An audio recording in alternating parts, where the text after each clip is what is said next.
না আলহামদুলিল্লাহ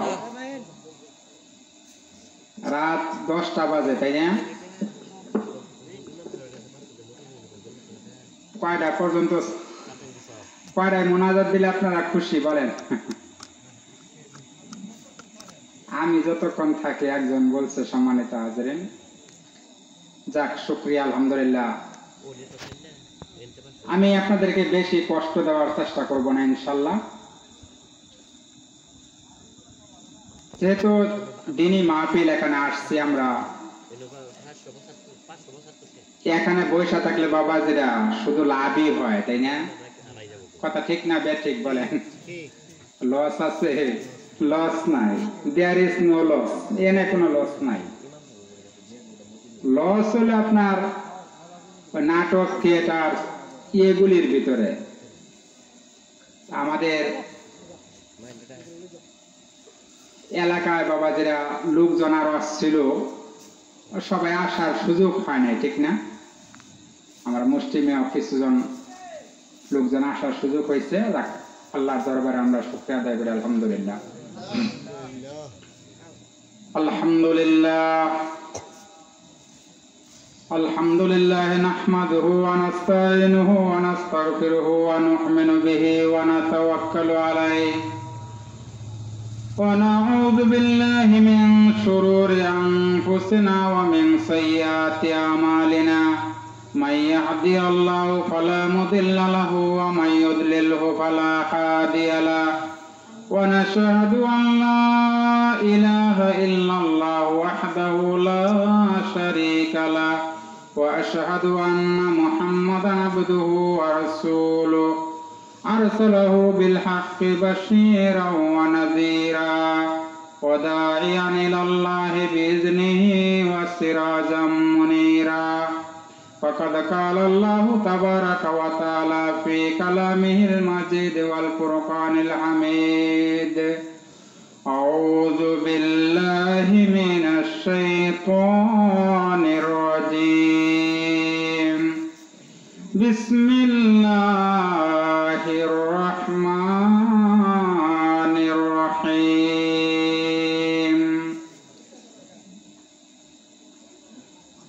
لقد كان لكم في رسول الله أسوة حسنة وقال رسول الله صلى الله عليه وسلم لا يدخل الجنة من كان في قلبه مثقال ذرة من كبر أو كما قال عليه الصلاة والسلام وقال تعالى إن الله وملائكته يصلون على النبي يا أيها الذين آمنوا صلوا عليه وسلموا تسليما সবাই একটু দরুদ পড়ে বালাগাল উলা বিকামালি কাশাফাদ দুজা বিজামালিহি হাসনাত জামিউ কিসওয়ালিহি সাল্লু আলাইহি ওয়া আলিহি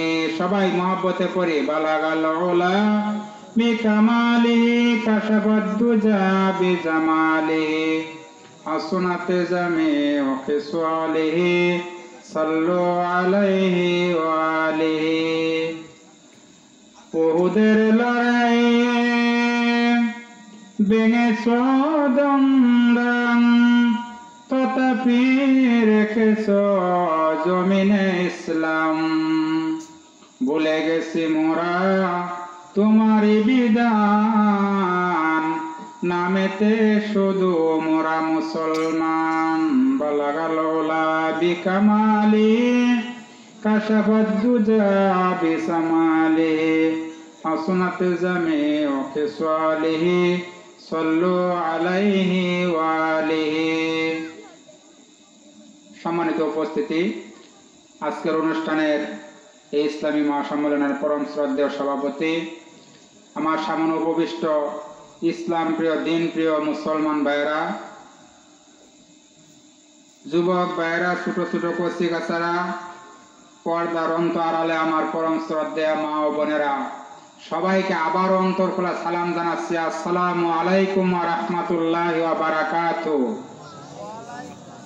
সালামের জবাবটা আর একটু জোরে দিলে আল্লাহ খুশি হবেন। আসসালামু আলাইকুম ওয়া রাহমাতুল্লাহি ওয়া বারাকাতুহু। সম্মানিত হাজিরিন, আমরা আল্লাহ পাকের অশেষ মেহেরবানিতে আল্লাহ আমাদেরকে মাকবুল কবুল করেছেন বিধায় আমরা আসতে পেরেছি, কথা ঠিক না? সেই জন্য আমরা আল্লাহ রাব্বুল আলামিনের দরবারে একটু শুকরিয়া আদায় করি। সবাই বলি আলহামদুলিল্লাহ, আরো জোরে বলি আলহামদুলিল্লাহ।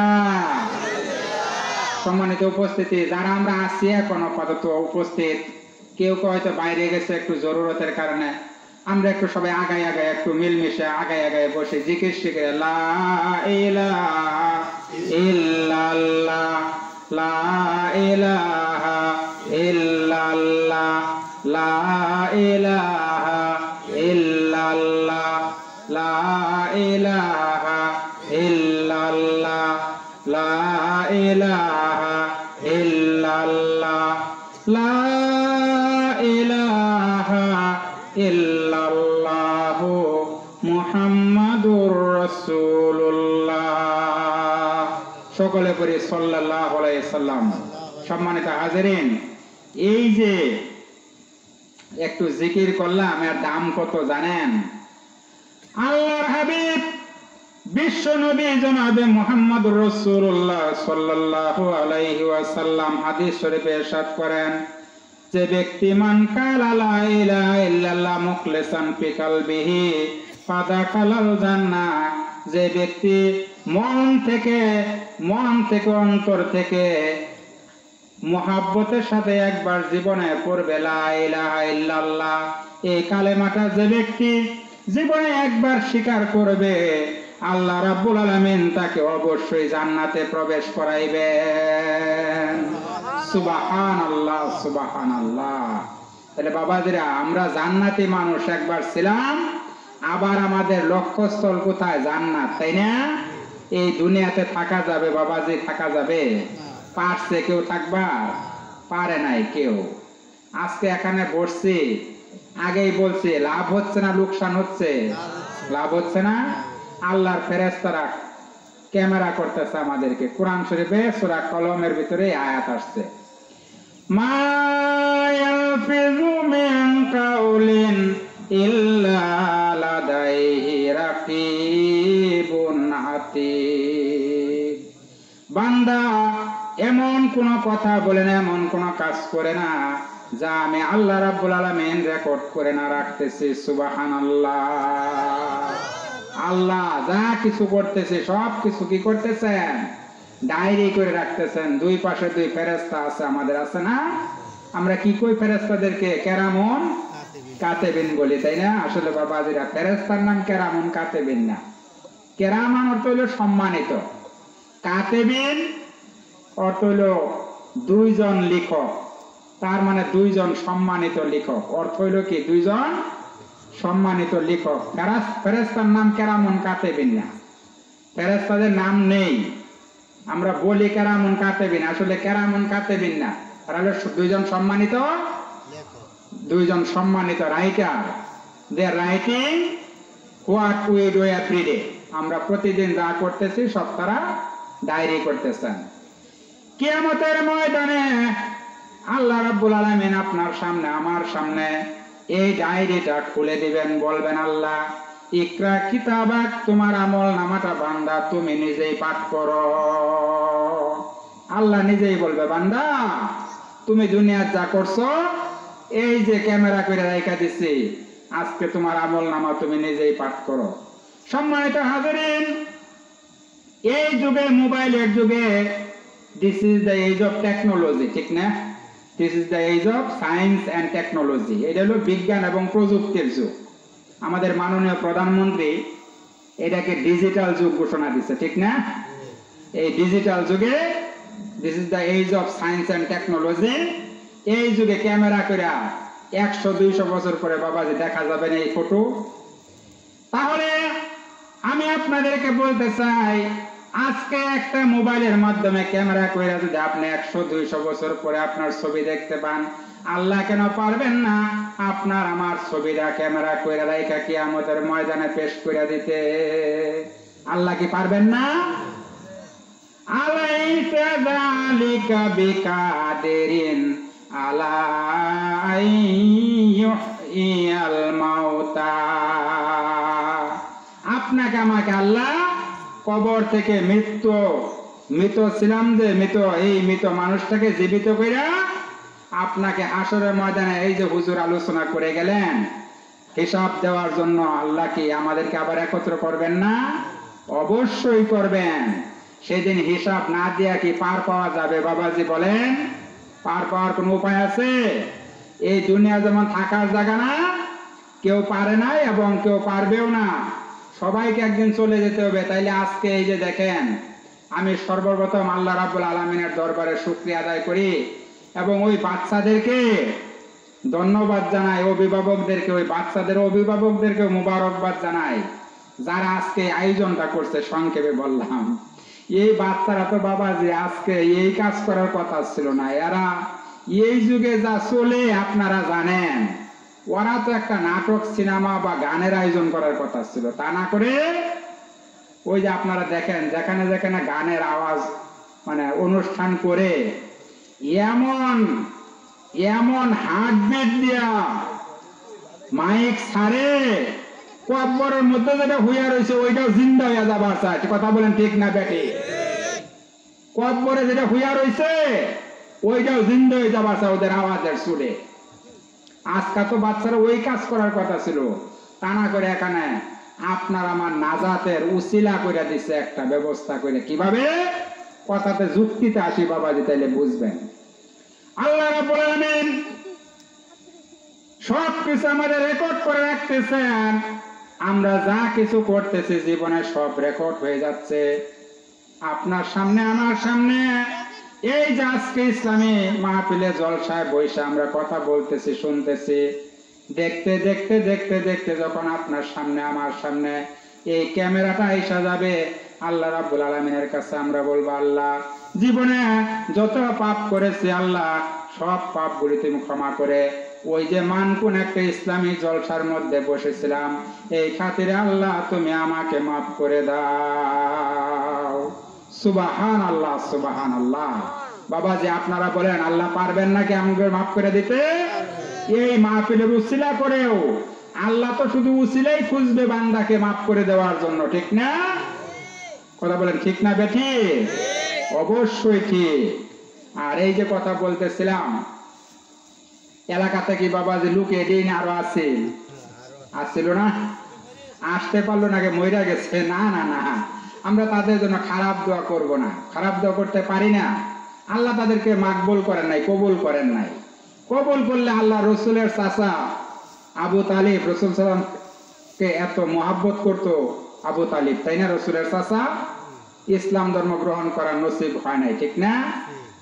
আল্লাহ রসুল আবু তালিব যখন মৃত্যুবরণ করেন, আবু তালিব বলতো কি মক্কার মানুষকে, এই মক্কার মানুষেরা, আমি আবু তালিব যতদিন জীবিত থাকবো আমার এতিম ভাতিজার যদি কোনো ক্ষতি হয় মক্কার একটা মানুষেরও কাল্লা থাকবে না। আমার ভাতিজার কোনো ক্ষতি হইলে কিন্তু মাথা থাকতো না কারো। চিন্তা করছেন কথাটা? কত মহাব্বত করতো।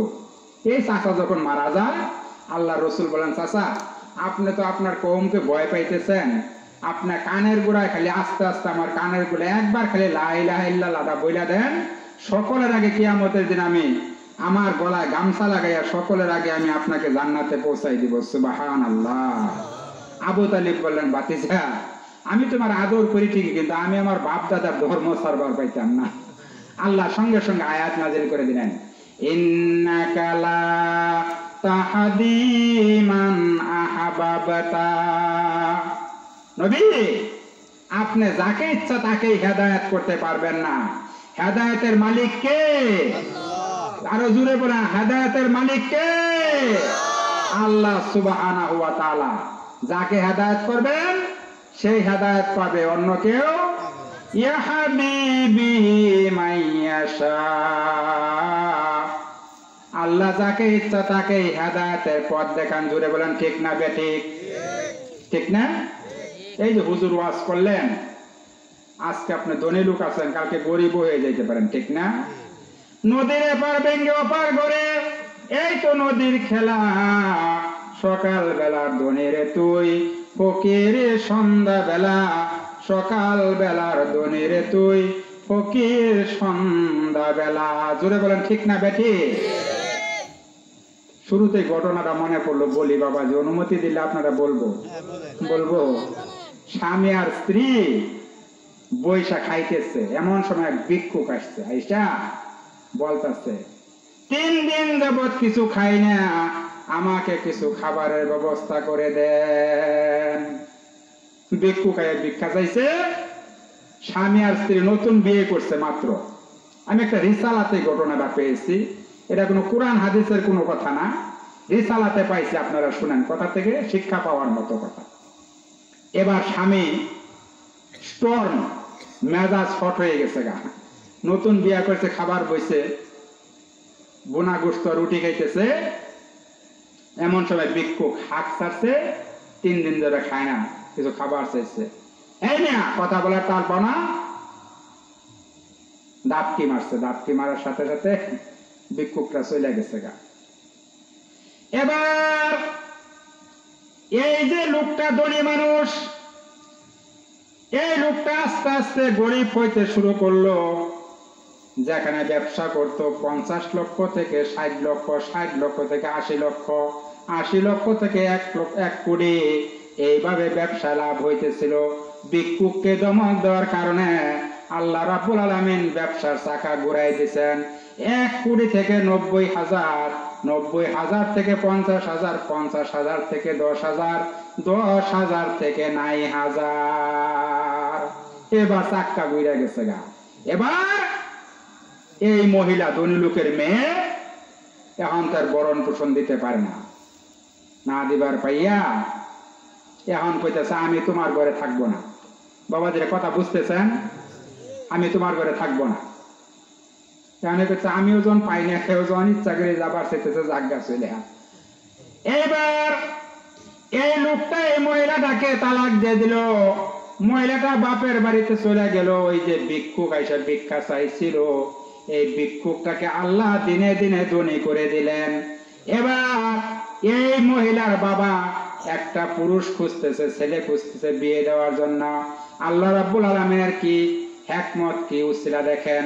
আল্লাহ রাব্বুল আলামিনের হুকুমে ওই যে ভিক্ষুকটা ভিক্ষা চাইতে আসছিল, এই লোকটা ওই এলাকার মধ্যে সবচেয়ে ধনী মানুষ হয়ে গেল। এই ধনী লোকটার সঙ্গে এই মেয়েটাকে আল্লাহর হুকুমে লোকটা বিবাহ দিয়ে দিল, মেয়ের বাবা। এবার এই যে প্রথম স্বামী, এই লোকটা ফকির হয়ে গেছে, ভিক্ষুক হয়ে গেছে। এবার এই নতুন বিবাহ হয়েছে, তারা জামাই বউ 2 জন খাইতে বসছে। এবার এই ভিক্ষুক হইয়া ওই ভিক্ষা চাওয়ার জন্য ওই লোকের দুয়ারে যে হাজির হয়েছে। এবার স্বামী কইতেছে কি শুনেন, বিবি এক কাজ করো, ওই ভিক্ষুকটাকে নিয়ে আমার সামনে যে খাবার টুকু আছে সব কিনে দিয়ে আসো। সুবহানাল্লাহ কোন, সুবহানাল্লাহ। এবার ওই মহিলা খাবার নিয়ে দেয়, সামনে হাজির হয়ে দেখে, সামনে হাজির হয়ে চেহারার দিকে তাকায়া সেন্সলেস হয়ে পড়ে গেছে গা, ঠাস করে মাটির মধ্যে। এবার স্বামী ভাবতেছে ব্যাপারটা কি, কখন ধরে গেছে, এখনো ফিরে না কেন। যায় দেখে তার স্ত্রী সেন্সলেস হয়ে মাটিতে পড়ে রয়েছে। মাথায় পানি দিয়া খুশ করিয়া স্ত্রীকে জিজ্ঞেস করলো, ব্যাপার কি, তুমি এই কাজ করলা কেন, এমন হলো কেন? এই স্ত্রী বলতেছে, স্বামী গো, আমাকে ভিক্ষুককে ভিক্ষা দেওয়ার কথা বলছিলা, খুদার কসম এটা ভিক্ষুক নগো, এটা হলো আমার প্রথম স্বামী। সুবহানাল্লাহ বলেন, সুবহানাল্লাহ। আল্লাহ কি না করতে পারে, ঠিক না? সুতরাং বাবাজিরা, সম্পদের অহংকার করবেন না, সম্পদের গর্ব করবেন না। আজকে আছে, কালকে নাও থাকতে পারে। এই যে বাস্তব ঘটনা আপনাদের শোনাই দিলাম। বাদশাহ হারুন রশিদের কথা আপনারা শুনছেন, ঠিক না? বাদশাহ হারুন রশিদের যুগ ছিল স্বর্ণ যুগ, স্বর্ণ যুগ ছিল। The ruling age of Harun al-Rashid was the golden age. This described by the history. ইতিহাসে প্রমাণ করছে তার যুগটা ছিল স্বর্ণ যুগ। এই বাদশাহ হারুন আর-রশিদ তার স্ত্রী জুবাইদা এই দুইজনে মিলে একদিন খেলা খেলতেছে, দাবা খেলা। স্বামী স্ত্রী খেলা জায়েজ আছে, না জায়েজ পন্থা না, জায়েজ পন্থা, খেলা জায়েজ আছে। খেয়াল করেন বাবাজিরা, কি বিরক্ত লাগতেছে? বিরক্ত লাগতেছে? একটু জিকির করে লা ইলাহা ইল্লাল্লাহ, লা ইলাহা ইল্লাল্লাহ, লা ইলাহা ইল্লাল্লাহ, লা ইলাহা ইল্লাল্লাহ। কোথায় আছেন প্রাণের রাসূল আমাদের সারিয়া, আপনি সারা কি লাভ হবে আমরা দরায় বাসিয়া। লা ইলাহা ইল্লাল্লাহ, লা ইলাহা ইল্লাল্লাহ, লা ইলাহা ইল্লাল্লাহ, লা ইলাহা ইল্লাল্লাহ মুহাম্মাদুর রাসূলুল্লাহ। সকলে পড়ে সাল্লাল্লাহু আলাইহি সাল্লাম। এই যে বাবাদের উঠা বসা করো না, তোমার আমাদের উপস্থিতি তো কম, তোমরা এরকম করলে আমি ওয়াজ করবো কার সামনে? সবাই বসো, একটু মেহরবানি করে বসো, বেশি লম্বা আলোচনা করব না। আমরা কিছুক্ষণ পরে ইনশাল্লাহ আখেরি মুনাজাত করে আমরা এখান থেকে বিদায় হব ইনশাল্লাহ। আমরা কেউ আখেরি মুনাজাত না দিয়ে যাব না। আর দোয়াও মুখ্যল ইবাদত। ইবনে মাজাহ শরীফের সিয়াসিতার কিতাবে আছে আল্লাহ রাসূল সাল্লাল্লাহু আলাইহি ওয়াসাল্লাম বলছেন দোয়া হইল সব ইবাদতের মাথা। কি? সব ইবাদতের মাথা, হেড। সকল ইবাদতের হেড হইল দোয়া। সুতরাং আমরা দোয়া না করে এখান থেকে কেউ যাব না ইনশাআল্লাহ। আমি বেশি কষ্ট আপনাদের দিব না, আগেই বলছি। খুব সংক্ষেপে আমি শেষ করে দেওয়ার চেষ্টা করব। বাদশাহ হারুন আর-রশিদ তার স্ত্রী জুবাইদা কেমন বাদশাহ ছিলেন, তার যুগটাকে বলা হয়েছে স্বর্ণের যুগ। বুঝেন এখন? তার মানে মানুষ কত সুখে ছিল, ঠিক না? এই যুগে বাদশাহ হারুন আর-রশিদ তার স্ত্রীকে নিয়ে খেলতেছেন বৈশাখ ঘরে। হঠাৎ করে তার স্ত্রী বাদশাকে বইলা ফেলছে, তুমি কাঁপে। আশ্চর্য কথা বাবাজি, খেলার মধ্যে স্বামী স্ত্রীর মধ্যে দুইটা কথা টক্কর তো লাগতেই পারে, লাগতে পারে না? আমরাও তো খেলাধুলা করি, এরকম হয় না কিছুটা? এই আমরা যখন ছোটবেলায় খেলতাম আর কি, আমার কথা বলছি না, ছোটকালের কথা। তো ঝগড়াঝাটি একটু লাগে না? স্বামী স্ত্রী দুজন খেলতেছে, হঠাৎ করে জুবাইদা বইলা ফেলছে স্বামী হারুন আর-রশিদকে, তুমি কাঁপে। আশ্চর্য কথা, আমি কাঁপে? এবার বাদশাও বইলা ফেলছে, আমি যদি কাফের হই তাহলে তুমি তালাক। দেখেন তো কি ঘটনাটা ঘটতে গেল। হারুন আর-রশিদ কিন্তু সরাসরি তালাক দেন নাই, বলছে কি, আমি যদি কাফের হই তাহলে তুমি তালাক। তালাক তো হইতো না, কাফের না হইলে তো তালাক হবে না। দেখেন তো কতটা অবস্থা, কেমন অবস্থার মধ্যে বিব্রতকর অবস্থায় ফেলাই দিছে। এবার বাদশাহ হারুন আর-রশিদ দেশের সমস্ত উলামায়ে কেরামকে ডাক দিলেন। ডাক দিয়ে ঘটনা খুললা বলল যা হইছে। কোন উলামায়ে কেরাম এই কথা বলতে পারতেছে না। এই কোন আলেম কোনোভাবেই এই ফতোয়া দিতে পারতেছে না যে বাদশাহ আপনি কাফের আর আপনার স্ত্রী তালাক। আচ্ছা বলেন, আমি যদি আনতা যে আপনারা কাফের কই, এটা কি কওয়া তো ঠিক হবেই না? কওয়া তো ঠিক হবেই না। আর আপনি কাফের নাকি আমি বলবো, বুঝবো কি করে বলেন? বাদশাহ আর তার স্ত্রী দুইজন সংসার করে উলামায়ে কেরাম কে দেখছে আগের অবস্থা, আর যখন খেলতেছিল তখন কি তারা দেখছে? কেমনে ফতোয়া দিবে? সমস্ত উলামায়ে কেরাম মাথা বিগড়ে গেছে, আমরা কেমনে ফতোয়া দেই এখন? বাবাজি কি এলে কথাটা টান দিলাম, আমি বোঝাইতেছি আপনার।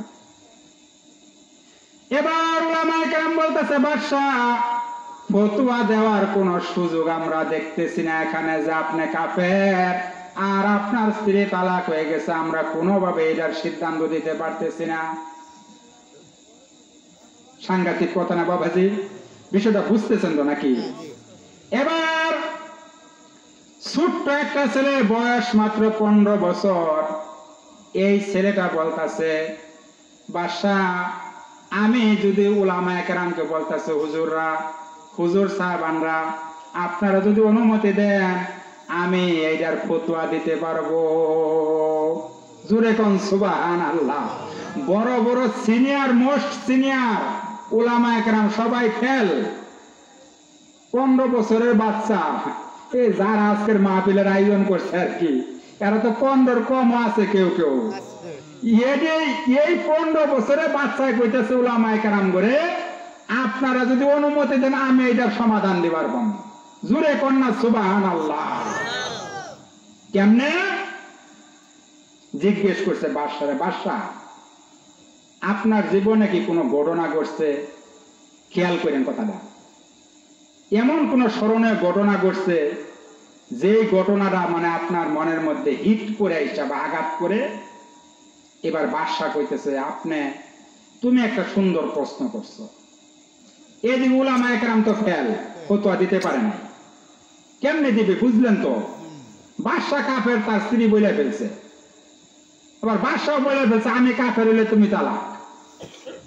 তাই তো হবে, কারণ কাফের হইলে মুসলমানের সাথে বিবাহ বন্ধন ঠিক ঠিক থাকবে না। বাদশাকে বাচ্চা জিজ্ঞেস করতে, বাদশাহ আপনার জীবনে কি এমন কোন ঘটনা ঘটেছে যা আপনার জীবনে হিট করতেছে, এসা মনের মধ্যে বাঁধতেছে? বাদশাহ বলতেছে, বাবা তুমি একটা প্রশ্ন করছো সুন্দর, আমার জীবনে এরকম একটা ঘটনা ঘটছে। কি ঘটনা? আমার চাচাতো বোন অত্যন্ত সুন্দরী রূপসী মেয়ে ছিল। একদিন আমাকে ডাক দিয়ে নিয়ে পাহাড়ের চূড়ায় নিয়ে গেছে, নিয়ে আমার সঙ্গে অবৈধ কাজ করার জন্য আমাকে আহ্বান করছে। ওই মুহূর্তে আমি অবৈধ কাজের সঙ্গে লিপ্ত না হইয়া ওই মহান প্রভুকে ভয় করিয়া ওই অবৈধ কাজটা থেকে আমি নিজেকে উদ্ধার করে নিয়ে আসছি। বাদশার জীবনের তো এটা একটা স্মরণীয় ঘটনা না? এইরকম চান্স পাইলে বাবা, যে আজকাল যুগে কয়জনে ছাড়বো কন্ত দেই? আপনারা মনে কিছু নিয়ে না, এরকম চান্স পাইলে কয়জনে ছাড়বে বলেন? এরকম ইমানদার কয়জন আছে? বাদশার এই কথা শোনার সঙ্গে সঙ্গে ওই বাচ্চারা বলে দিল, বাদশাহ আল্লাহ রাব্বুল আলামিন কোরআন শরীফে বলছেন, মান খাফা মাকামা রাব্বিহি ওয়া নাহান নাফসা আনিল হাওয়া ফা ইন্নাল জান্নাতা হিয়াল মাওয়া। জোরে কোন সুবহানাল্লাহ। বাদশাহ আল্লাহ রাব্বুল আলামিন বলছেন, যে ব্যক্তি আমার ভয়ে অন্যায় কাজ থেকে বিরত থাকবে এই লোকটার স্থান হবে জান্নাতুল মাওয়াতে। জোরে কোন সুবহানাল্লাহ। সুতরাং বাদশাহ আপনি তো কাফের ননে, আল্লাহর এই কোরআনের আয়াত প্রমাণ করে আপনি যখন আল্লাহকে ভয় পায়া ওই খারাপ কাজটা থেকে নিজেকে বাঁচাই আনতে পারছেন, আপনি হলেন জান্নাতুল মাওয়ার অধিবাসী। জোরে কোন সুবহানাল্লাহ। আপনি তো কাফের হন নাই, আপনার বিবিও তালাক হয় নাই। সুবহানাল্লাহ, সুবহানাল্লাহ। এই যে বাবা যে বাচ্চারা ফতোয়া দিল, এই বাচ্চারা হইলেন ইমাম আবু হানিফা রাহমাতুল্লাহ আলাইহি। সুবহানাল্লাহ, আমাদের ইমাম, তাই না? হানাফি মাযহাবের ইমামের নাম কি? ইমাম আজম আবু হানিফা রাহমাতুল্লাহ আলাইহি। 15 বছর বয়সে ফতোয়া দিয়ে দিছে, যা অন্য আলেমদের মাথার মধ্যে ধরল না ফতোয়া, ঠিক না? সুতরাং বাবাজিরা, আমি আপনাদেরকে বলি, আমাদের সন্তানরা যদি এইরকম হইতো, আজকে ওই যে প্রথম বলছিলাম, আজকে আমাদের ছেলেমেয়েরা ইসলামিক আয়োজন, এই যে জলসার আয়োজন করছে, এটা আমগোর জন্য কি খুশনসিব না? আসলে অবশ্যই খুশনসিব। আজকে এরা গানের আয়োজন করার কথা ছিল, না করে আমগরে জান্নাতে যাওয়ার রাস্তা পরিষ্কার করে দিয়েছে। জুড়ে কোন আলহামদুলিল্লাহ। সম্মানিত হাজিরিন, এইরকম গুণের সন্তান যার, যে মায়ের পেট থেকে বের হয়েছে, আমি দোয়া করি আল্লাহ ওই মাকে এবং তার বাবাকে তুমি জান্নাতবাসী করিও। জুড়ে কোন আমিন। সুতরাং বাবাজিরা, এমন সন্তানের পিতা হন। আল্লাহর হাবিব জনাবে মুহাম্মদ রাসূলুল্লাহ সাল্লাল্লাহু আলাইহি ওয়াসাল্লাম হাদিস শরীফের মধ্যে ইরশাদ করছেন, মুরু সিবিয়ানাকুম বিসসালাতি যা বালাগু সাবআন ওয়াজরিবুহুম ইযা বালাগু আশরা। যখন সন্তান 7 বছর বয়সে পৌঁছিবে তখন তাদেরকে নামাজের আদেশ করো, আর যখন বয়স 10 বছর হবে প্রয়োজন হলে তাদেরকে কিছু শাসন করো। বাবাজি আপনারা বলেন, সম্মানিত হাজিরিন, কয়জন বাবা আছে আজকাল আমরা সন্তানদেরকে এইভাবে হাদিসের আলোকে সন্তানদেরকে নামাজের আদেশ করি? কয়জন আছে বলেন? আজকে বাস্তব কথা বলতেছি, ছেলেকে পড়বার দিছে, মেয়েকে পড়বার দিছে স্কুলে, অঙ্কের মাস্টার রেখা দিছে বেতন হলো 2000 টাকা, ইংরেজি মাস্টার রেখা দিছে বেতন হলো 3000 টাকা, বিজ্ঞানের মাস্টার রেখা দিছে বেতন হইল 2000 টাকা। কোরআন শরীফ পড়াইবে, এই অঙ্ক ইংরেজি বিজ্ঞান পড়ায় যারা, তারা পড়ায় সপ্তাহে 3 দিন কইরা। আর একজন হাফেজে কোরআনকে রাইখা দিছে কোরআন শরীফ পড়াইবে প্রতিদিন আইসা, এর বেতন হইল মাত্র 500 টাকা। কথা জোরে বলেন, ঠিক না বেঠে? সুতরাং জেনারেল বিষয় পড়াই আমরা, এত টাকা দিবার পাই। কোরআন শরীফ যে পড়াইবে প্রতিদিন আইসা পড়াইবে, তা বেতন হইল মাত্র গিয়া 500 টাকা। কোরআন শরীফ আমরা কই নামাইছি চিন্তা করেন, দেখেন। এই জন্যই তো আমাদের এই নসিবের মধ্যে বিভিন্ন বালা মুসিবত আসতেছে। কথা কোন ঠিক না বেঠে? এই যে বিশ্ব জুড়ে আজকে যে করোনা ভাইরাস আক্রমণ করছে, 2 বছর হয়ে গেল প্রায়, এটা কি আল্লাহর পক্ষ থেকে রহমত না গজব? গজব না? গজব আইলো কি এর লিগা? আপনারা বলেন, গজব আইলো কেন? আল্লাহ দিলেন কেন? কেন? কোরআন শরীফ আল্লাহ কি সুন্দর করে বুঝাইছেন। ওয়ামা আসাবাতকুম মিন মুসিবাতিন ফাবিমা কাসাবাত আইদিকুম ওয়া ইয়াফু আন কাসীর। জোরে কোন আল্লাহু আকবার, আল্লাহু আকবার। আল্লাহ রাব্বুল আলামিন বলেন, বান্দারা তোমাদের উপর আমি আল্লাহর পক্ষ থেকে যত বালা মুসিবত আসে, যত বিপদ আপদ আসে, সবগুলো হলো তোমাদের 2 হাতের কামাই করা ফসল। দেখেন না বাবাজি কথা কি বলছে আল্লাহ, যত বালা মুসিবত বিপদ আপদ যা কিছু আসে সব হলো বান্দার 2 হাতের কামাই করা ফসল। ওয়া ইয়াফু আন কাসীর, সবগুলির জন্য আমি আল্লাহ শাস্তি দেই না, বেশিরভাগ অপরাধগুলি আমি আল্লাহ ক্ষমা করে দেই।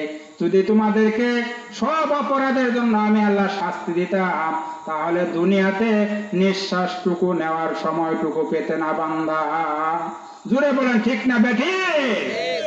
যদি সব অপরাধের শাস্তি আল্লাহ আমাদের দিতেন, দুনিয়াতে আমরা নিঃশ্বাসটুকু নেওয়ার সময়টুকু পাইতাম না। জোরে কোন সুবহানাল্লাহ।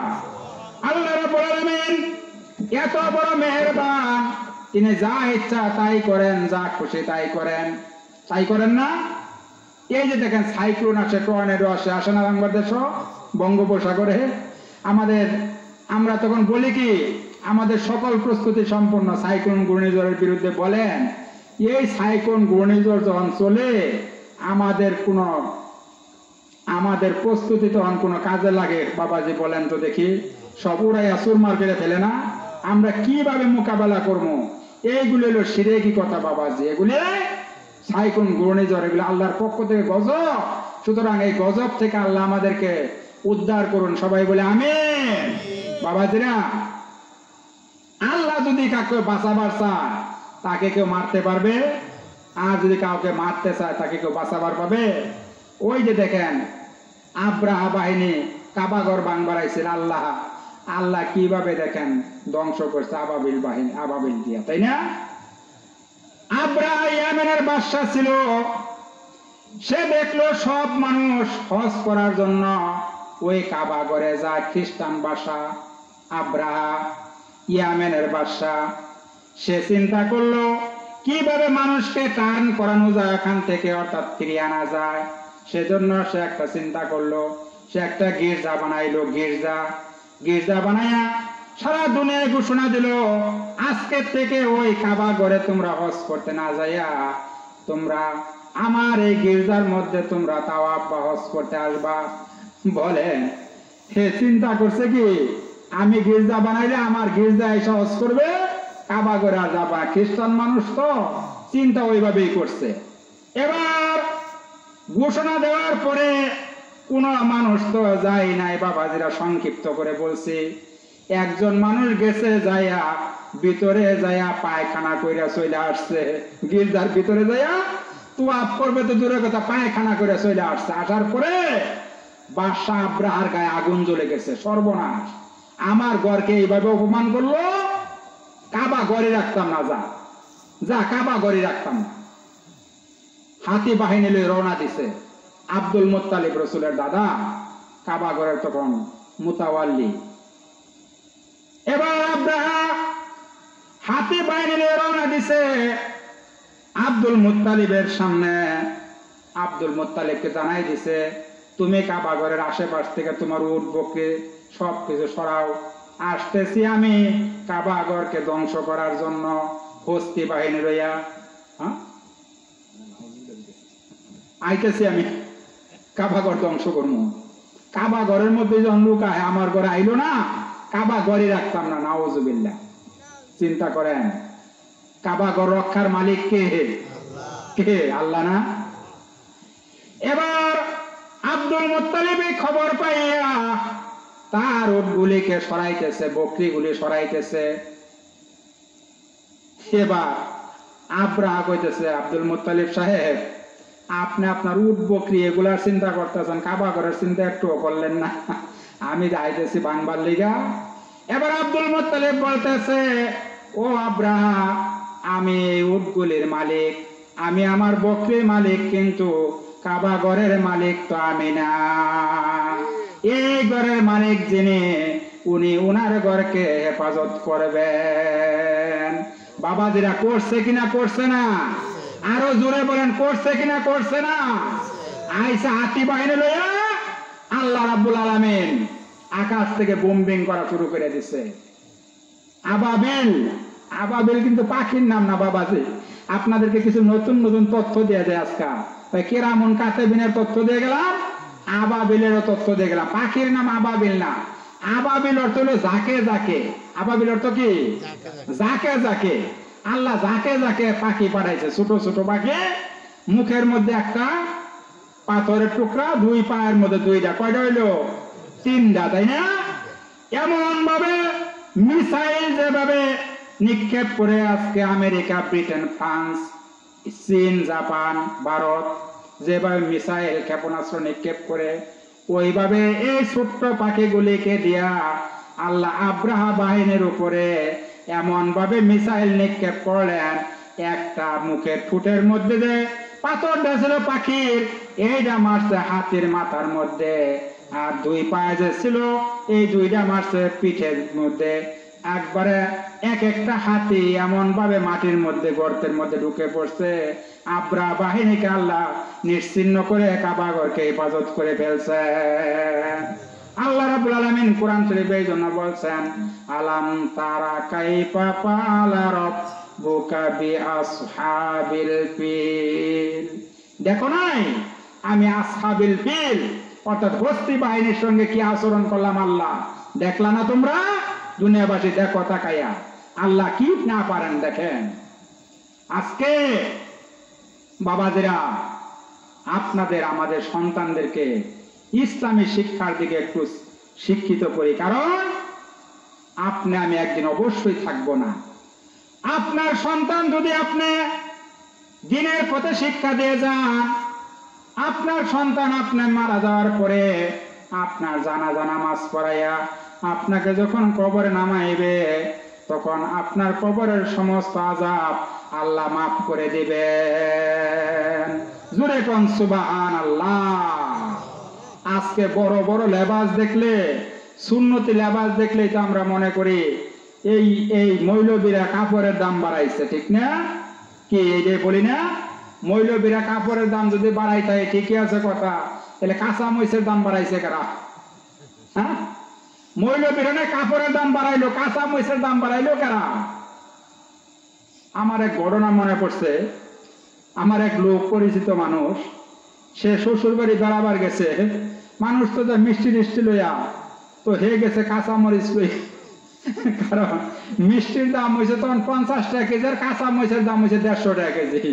শাশুড়ি অবশ্যই খুশি হয়েছে, ঠিক না? সুতরাং এই জুব্বাওয়ালা, লম্বা কাপড়ওয়ালা, দাড়িওয়ালা, পাগড়িওয়ালা এগুলি দেখলে হায় হায়, আর রাস্তাঘাট দিয়ে তো চলাই যায় না। আপনার কি অবস্থা? আমি গতকাল তো ঢাকা থেকে আসলাম, খাতা আনতে গেছিলাম আলিম পরীক্ষার। বাবাজিরা কি বলবো, ঢাকার দৃশ্য আপনাদের বলার দরকার নাই, আপনারা বুঝছেন। এই হলো আমাদের দেশের অবস্থা। ইব্রাহিম আলাইহিস সালামের নাম শুনছেন আপনারা, ঠিক না? শুনছেন না? আল্লাহ কত পরীক্ষা করছেন ইব্রাহিম আলাইহিস সালামকে, সকল পরীক্ষায় আল্লাহ খলিল পাস। সুবহানাল্লাহ, সুবহানাল্লাহ। আল্লাহ রাব্বুল আলামিন বলছেন,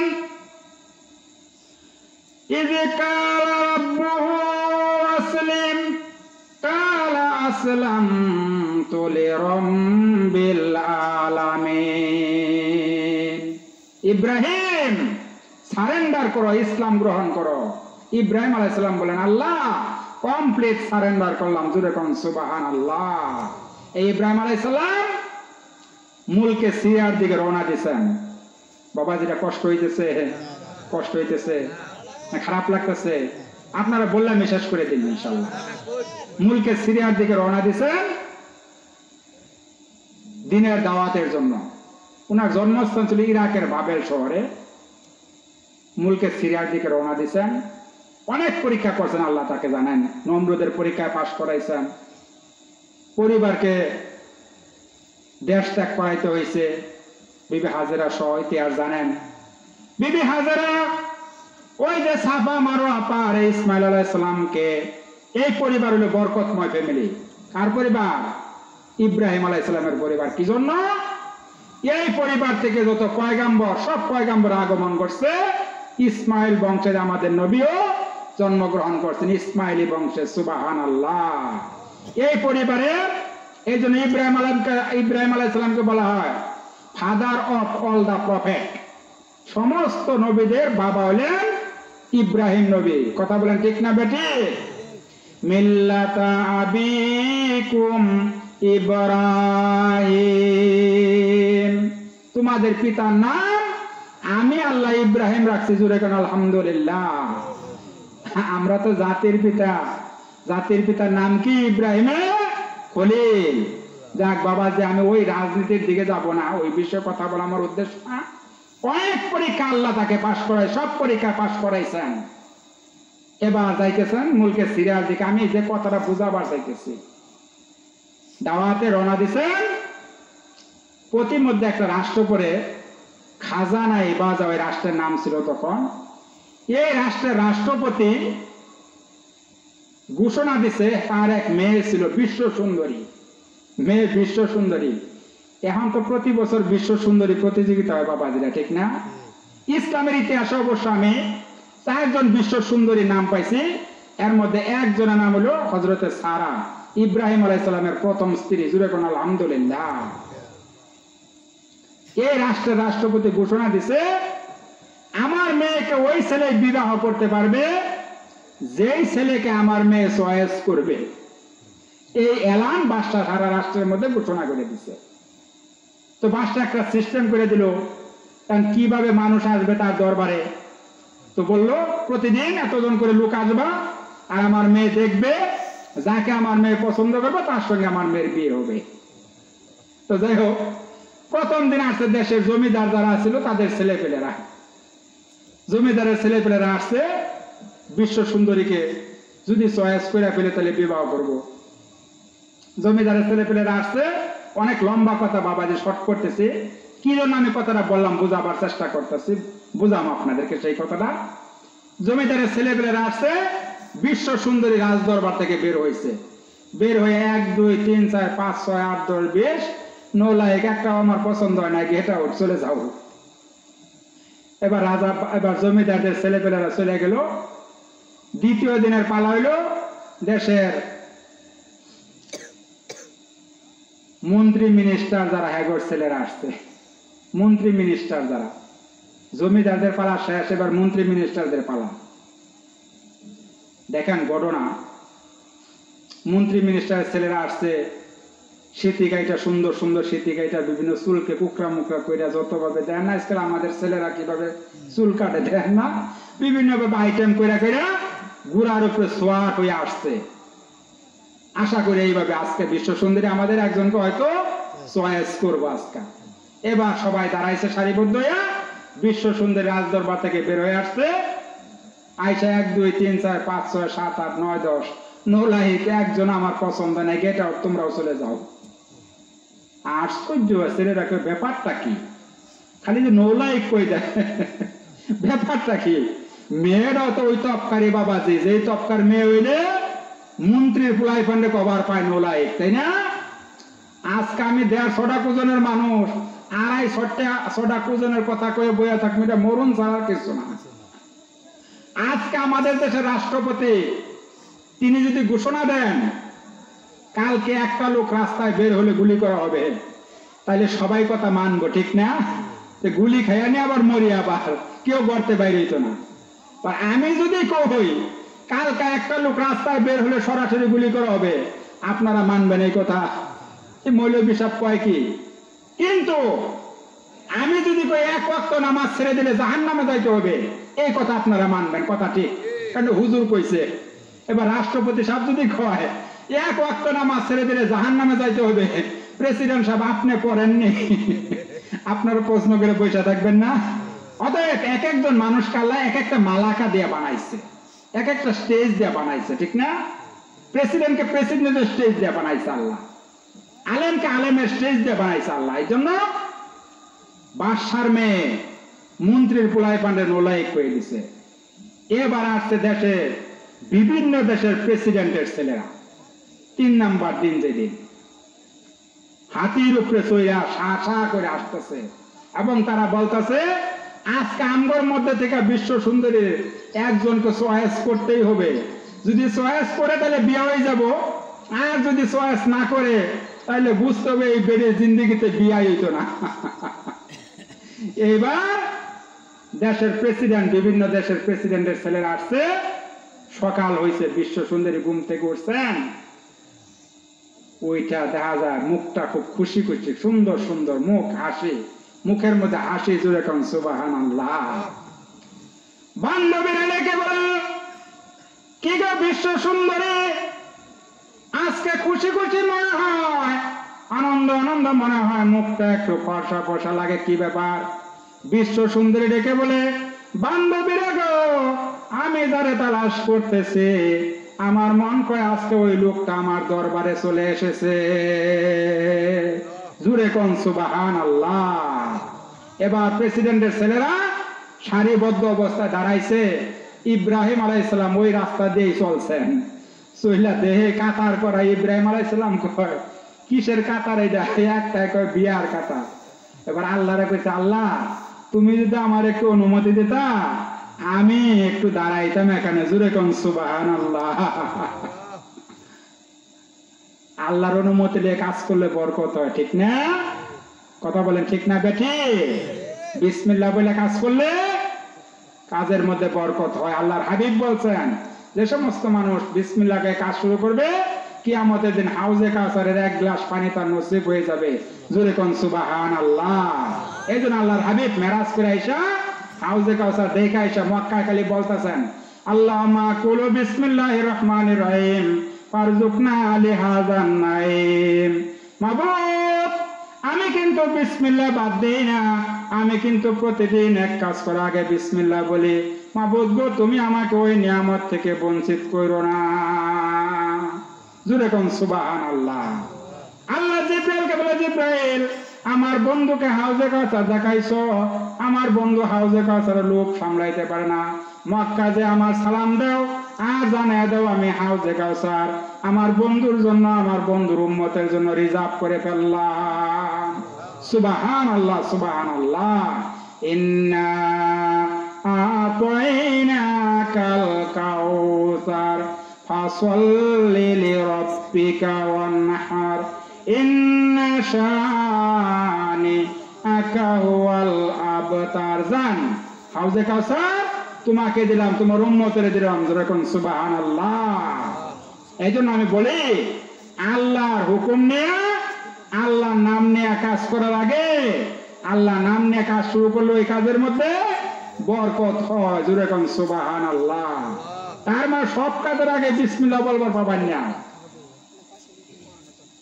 আপনি মদ খাবেন বিসমিল্লাহ বলবেন, সুদ খাবেন বিসমিল্লাহ বলবেন, চলবে না। এক লোক মদ খাইতেছে, মুছ রাখছে, আবার লম্বা লম্বা মুছ, বাবাজিরা আপনারা জানেন বিভিন্ন কায়দার মুছ রাখে মানুষ, ঠিক না? অনেক লম্বা মুছ উল্টাইয়া ধরে খাইতেছে গ্লাস দিয়ে। আরেক লোক পাশের থেকে, ভাই কি খাইতেছো এত কষ্ট করে, মুছ উল্টাই ধরছো?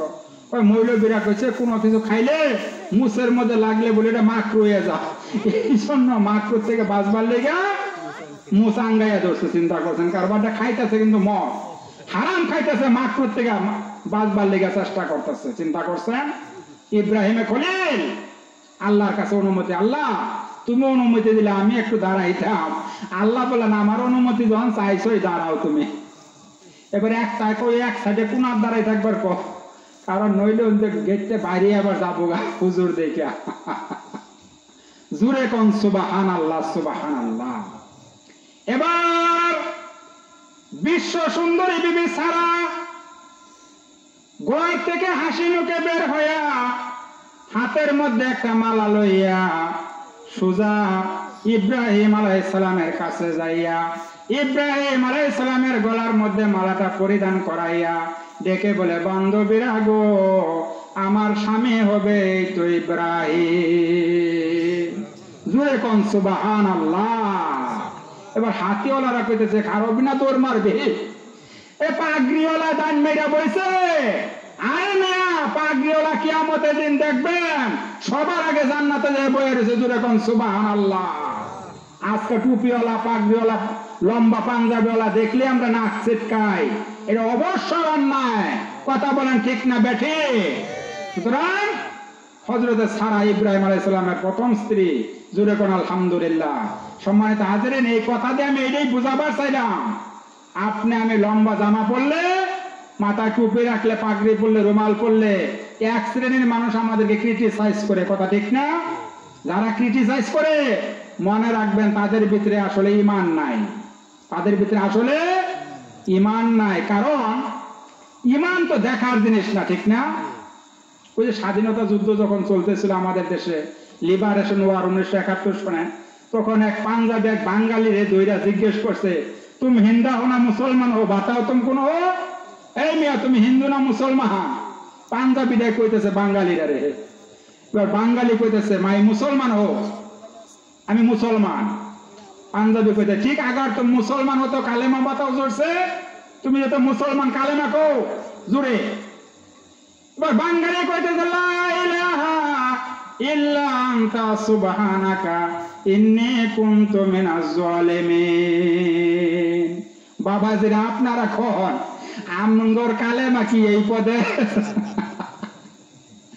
এবার পাঞ্জাবি কয়, বাঙালি না জানদালি হে, मायने तुमको कालेमा बताने को कहता हो, ये तो कालेमा नहीं रे बंगाली, ये तो मुसीबत में दुआ है।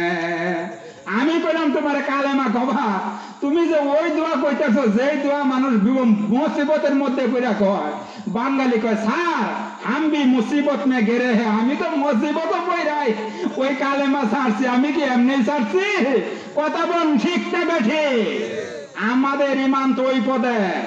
আমাদের যদি উপরে এরকম পরীক্ষা আসতো তাইলে বাবাজিরা বোঝা যেত কয়জন ঠিক মুসলমান বা ঈমানদার। বাবাজিরা কথা বলেন ঠিক না বেঠিক বলছি? সুতরাং ঈমান তো মাপ দেওয়ার জিনিস না, এটা দেখার জিনিস না।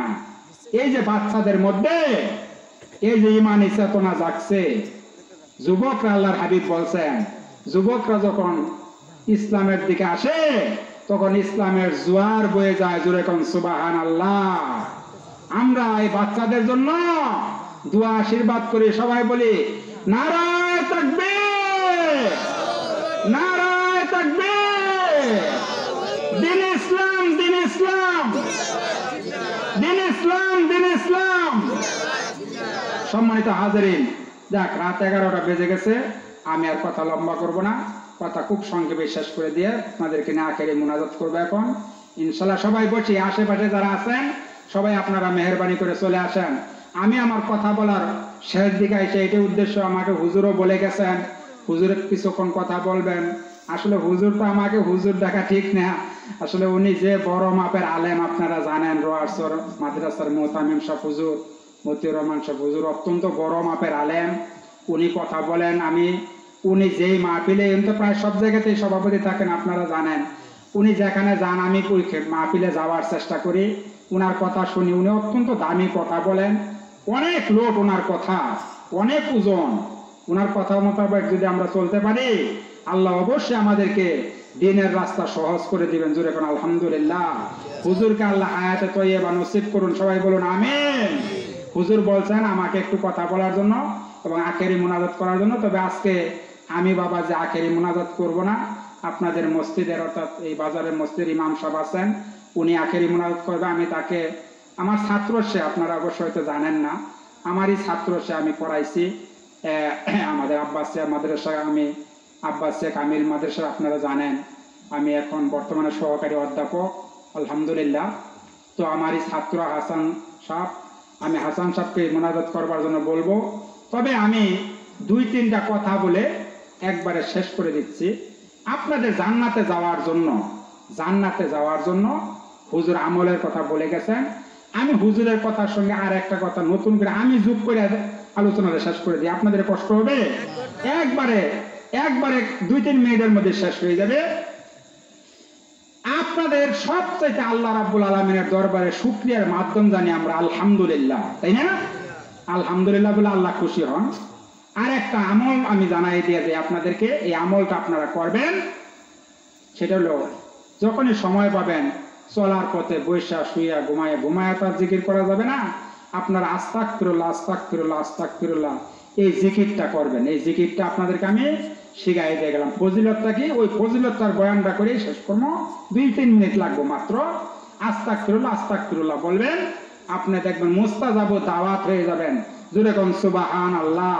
মুস্তাজাব দাওয়াত বলা হয়েছে ওদেরকে যাদের দোয়া করতে দেরি হয় আল্লাহ কবুল করতে দেরি হয় না। সুবহানাল্লাহ। দোয়া করতে দেরি হয়, কবুল করতে দেরি হয় না। এই কথাটাই আপনাদেরকে বোঝাবার চাইতেছে। মুস্তাজাব দাওয়াত, হাদিস শরীফ আসছে মুস্তাজাব দাওয়াত হলো 3 জন। একজন হলেন মুসাফির ব্যক্তি, সে যদি দোয়া করে আল্লাহ সঙ্গে সঙ্গে কবুল করে নেন। আরেকজন হলেন মাজলুম ব্যক্তি, যে অত্যাচারিত, এর দোয়া আল্লাহ কবুল করে নেন। আরেকজন হলেন মা বাপ, সন্তানের জন্য যদি দোয়া করে সঙ্গে সঙ্গে আল্লাহ কবুল করে নেন। হাদিসে 3 জনকে মুস্তাজাব দাওয়াত বলা হয়েছে। আর আমি যে ঘটনা বলতেছি এইটা হইলো ওইটা সম্পূরক কথা। এই ব্যাপারে একটা ঘটনা আসছে, আমি পাইছি।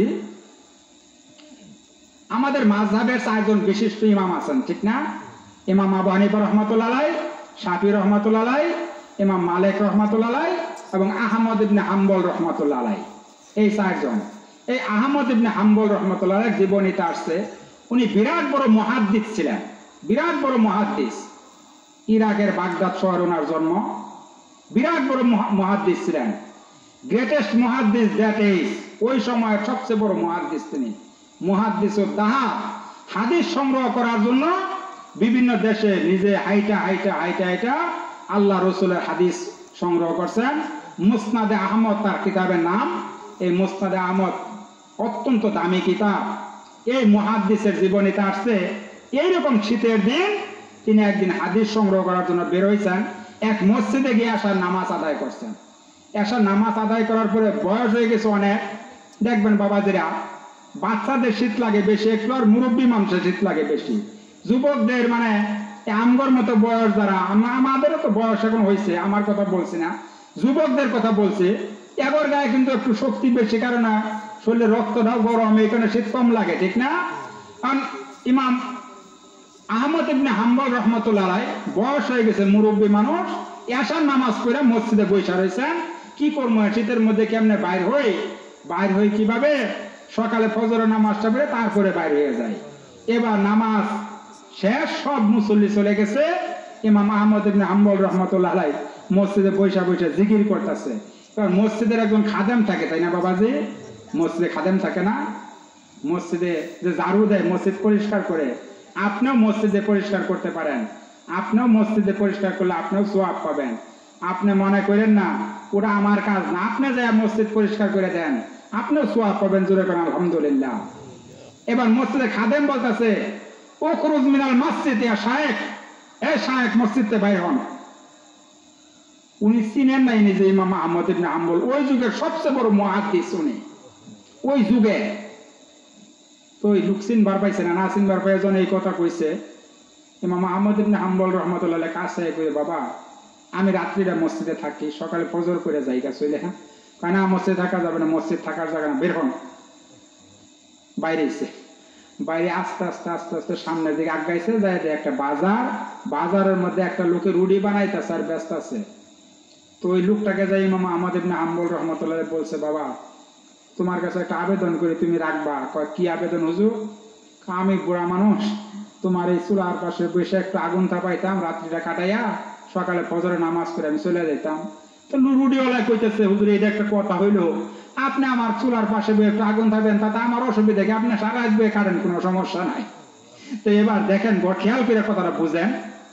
তো ইমাম আহমদ ইবনে হাম্বল রহমতুল্লাহ লক্ষ্য করলেন, এই লোকটা রুটি যখন চুলার মধ্যে দেয় তখন করে আস্তাগফিরুল্লাহ, যখন চুলার থেকে নামায় তখন করে আস্তাগফিরুল্লাহ, যখন কারো কাছে রুটি বিক্রি করে তখন করে আস্তাগফিরুল্লাহ, যখন রুটির টাকা লেয়া বক্সের মধ্যে থয় তখন করে আস্তাগফিরুল্লাহ।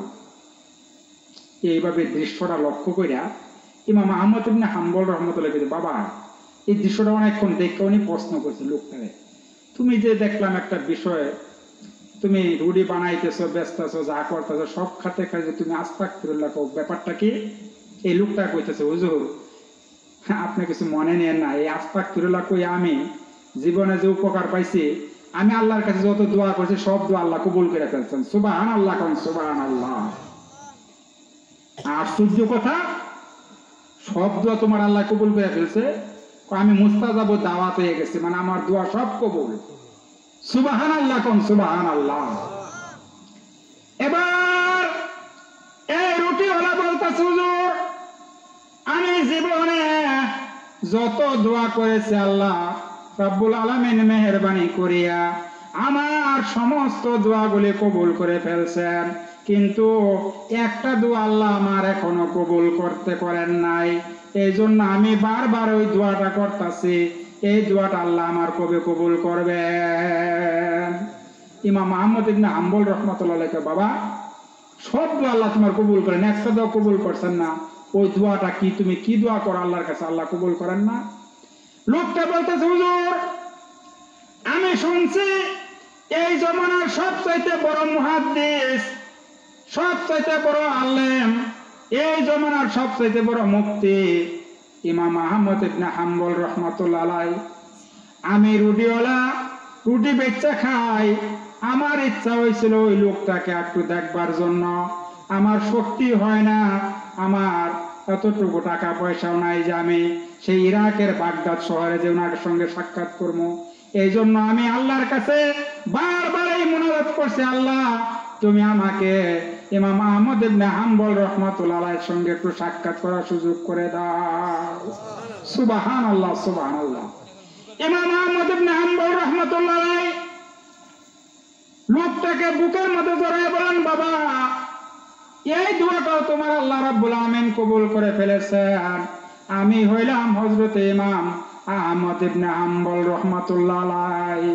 বাবা তুমি আমাকে দেখার জন্য ইচ্ছা পোষণ করছো, তোমার টাকা পয়সা নাই, সেজন্য আল্লাহ রাব্বুল আলামিন মেহেরবানি করিয়া তোমার দরবারে আমাকে এনে হাজির করে দিয়েছে। সুবহানাল্লাহ, সুবহানাল্লাহ। বাবাজি এই আমলের দাম কত চিন্তা করেন। এই লোক তাকে দেখার নসিব হয় নাই, আল্লাহ তার সামনে নেতাকে হাজির করে দিয়েছেন। সুবহানাল্লাহ, সুবহানাল্লাহ। বাবাজিরা একটা আমলই খালি আমি হুজুরের আমলের কথাগুলির সঙ্গে মিল করে দিয়ে গেলাম। আমরা সময় পাইলে সুযোগ পাইলে চলার পথে বৈশা শুয়া আমরা এই আমলটা করার চেষ্টা করবো। আস্তাগফিরুল্লাহ, আস্তাগফিরুল্লাহ। হতে পারে আপনার জীবনে এই আস্তাগফিরুল্লাহর বরকতে আল্লাহ সব গুনাহ মাফ করে দিবেন। সুবহানাল্লাহ। বাবাজিরা আমি আর কথা লম্বা করলাম না, আমি যাই কিছু কথা বললাম আপনাদের মনের মধ্যে কষ্ট লেগে থাকলে আমাকে আল্লাহর রাস্তায় মাফ করে দিবেন। আমি আপনাদের কাছে আসছি দোয়া চাওয়ার জন্য, আপনারা আমার জন্য একটু দোয়া করবেন। আমি আপনাদের জন্য মন খুলে দোয়া করি। আমার মা বোনেরা যারা আমার মাইকের আওয়াজ যে পর্যন্ত গেল যারা শুনলেন, আমি আপনাদের কাছে দোয়া চাই, আপনারা আমার জন্য একটু দোয়া করবেন, আমি যেন দিনের খাতিরে দিনের খেদমতে আমার জীবনটাও ইনশাল্লাহ ব্যয় করতে পারি। আপনাদের কাছে দোয়া আমি কামনা করি। আর আমার কথায় কষ্ট পেয়ে থাকলে আল্লাহর রাস্তায় আমাকে মাফ করে দিবেন। আমি দোয়া করি আল্লাহ পরকালে যেন আমাদের সবাইকে একই জান্নাতে থাকার তৌফিক দান করেন। সবাই বলে আমিন। নারায়ে তাকবীর, নারায়ে তাকবীর। দিন ইসলাম, দিন ইসলাম। আল্লাহু রাব্বুনা ওয়াল ইসলামু দীনুনা ওয়াল কুরআনু কিতাবুনা ওয়াল কাবরু বাইতুনা ওয়াল জান্নাতু মাকসাদানা লা ইলাহা ইল্লাল্লাহু মুহাম্মাদুর রাসূলুল্লাহ সাল্লাল্লাহু আলাইহি ওয়াসাল্লাম। আসসালামু আলাইকুম ওয়া রাহমাতুল্লাহি ওয়া বারাকাতুহু। এখন না দোয়া করবে আমাদের ইমাম সাহেব, ওনাকে দোয়া করার জন্য আমি সুযোগ করে দিলাম।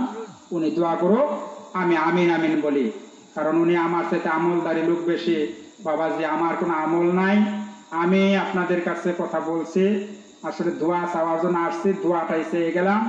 ভবিষ্যৎ যদি কোনোদিন সুযোগ হয় আপনাদের সামনে যাই বললাম, আপনাদের কষ্ট লাগছে না তো? আশা করি আলহামদুলিল্লাহ।